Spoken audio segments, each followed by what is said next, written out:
we all know, Simon, that Fear and Loathing in Las Vegas is a masterpiece. Is about two irrepressibly awful people doing irrepressibly awful things. Correct. Oh, are we talking about Air again? Tell us a bit more about the disc release in 4K. Okay. It was out, when was it, last week? Forget now. Doesn't matter. Before we go into the minutiae of the actual film itself, let's talk a little bit about the disc. The picture has had a brand new 4K scan from the original camera negative by Arrow themselves, and it's been approved by director Terry Gilliam, supposedly. And I can believe that because it is a stunning picture. It is absolutely beautiful. There are detail up the wazoo. The colours pop off the screen, the reds, the blues, the pinks. There is so much pink in the film and it looks gorgeous. I loved it. Beautiful picture. Two soundtracks, 2.0 and 5.1. I went with the 5.1, which is another luscious track. Beautifully surround experience. Ambient, loud, good bass. Some very good bass, actually, and some of the weird and wonderful things that go along with it. Very, very nice. Decent package of extras, all on the disc. Yeah, it's a really, really, really good disc. The film itself, not so much. So, it was the first time I've seen this film. It's the first time you've seen it. First time. Oh my God! I don't have this teenage nostalgia. Let's get drunk and watch a strange film because that's what we do when we're a teenager. I don't have this nostalgia bit about it. I look at it as the pure and simple black and white. Here is a film. Is it any good? Not really. Not really. It's about awful people doing awful things.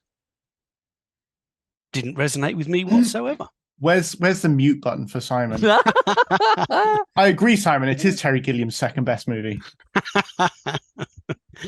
But anyway, I didn't trash the film because there's something inherently fascinating about watching the destruction of these two people as they go about their awful lives in a period of it's actually set in about a week, isn't it? It's the actual the book that it's based on is set over a couple of months, but this is actually condensed down to make it even more irrepressibly drab and awful. There is something weirdly fascinating about watching their destruction and how awful they are to themselves and to each other, and how they manage to get out of it at the end.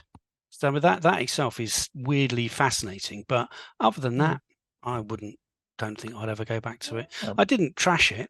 I gave it a 6, which is a above average score, but I don't feel like I have to bow to the popular demand that it is one of the greatest films ever made, because you just have to bow to Tom, Sam. Yeah. That's it. Not everyone else, just bow to Tom. I'm in charge tonight. So I'm intrigued by this. So have you seen Withnell and I? Oh, of course, it's a brilliant film.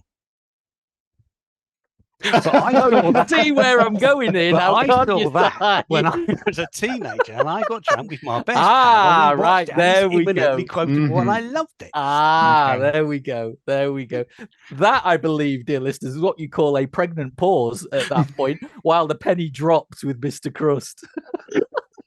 No. I mean, it's one of those films where I've seen it twice, and I have to. Si and I were basically, no, you review it. I don't want to watch it. You review it.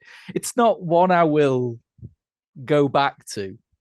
I got the Arrow Blu-ray as soon as it came out in the little box with I think it came with a book. Probably it came with a book. It was a good set of paper. Some paper, but also it comes with the Ralph Steadman documentary, which I'm assuming comes on the 4K set as well, which is just fascinating. For those of you not familiar, Ralph Steadman is the English satirical cartoonist who did the illustrations for the book and for a couple of Hunter S. Thompson books, and just about his later life. Johnny Depp goes to meet him in advance. Post.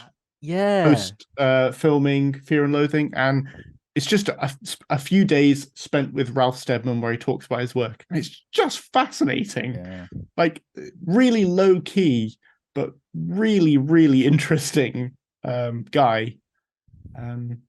So if you have any love at all for the movie and are going to buy it, that's an extra that I would thoroughly recommend watching. It's like a feature-length documentary, and it's Excellent. fascinating.